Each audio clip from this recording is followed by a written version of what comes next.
In the heart of Vienna, Austria, there's a little Pakistani cafe that doesn't operate like a normal restaurant. At Der Wiener Der Wan, there are no prices on the menu. You eat what you want, and then you pay whatever you can. Some people leave a few euros, others leave nothing at all. A few, moved by this generosity, drop in more than their fair share. When the restaurant first opened, people called it foolish. They kept saying, this won't last.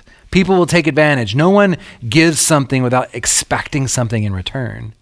But somehow Der Wiener Der Wan kept going. Not because it's a perfect system and not because it weeded out those who might abuse the generosity, but because generosity multiplies itself in ways that we can't calculate. This restaurant didn't just serve food, it reoriented the entire experience of receiving and giving. And for those who had never been on the receiving end of something so radically free, something strange happens. They began to give too. Jesus once told this story about a farmer, and not a particularly good one, because this farmer doesn't just plant seeds in well-prepared soil. He throws seeds everywhere, on rocky ground, on the road, in the thorns. Listen, any responsible farmer would tell you that's wasteful. A good farmer measures. A good farmer calculates risks. A good farmer invests where the return is the highest. But Jesus tells us that's not how grace works. Grace doesn't make sense in our world of supply and demand. It doesn't play by the rules of efficiency. Grace doesn't calculate return on investment. It just gives. The economics of grace in the world we live in, right? Everything has a price. Time, attention, love.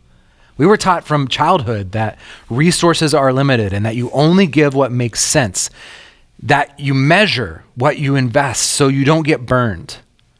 But grace ignores that logic. God doesn't operate by our scarcity mindset. Where would we say, there's only so much to go around? Grace says, watch how much more there actually is. Where we say, the person deserved it and this one doesn't, grace says, that's not how love works. Where we say, be careful not to waste what you have, grace sows wildly and recklessly and abundantly.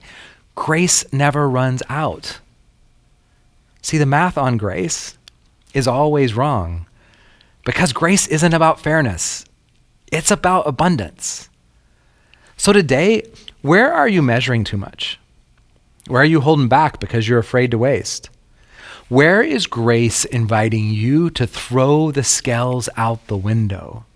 Because the math of grace is always wrong. And that's the whole point.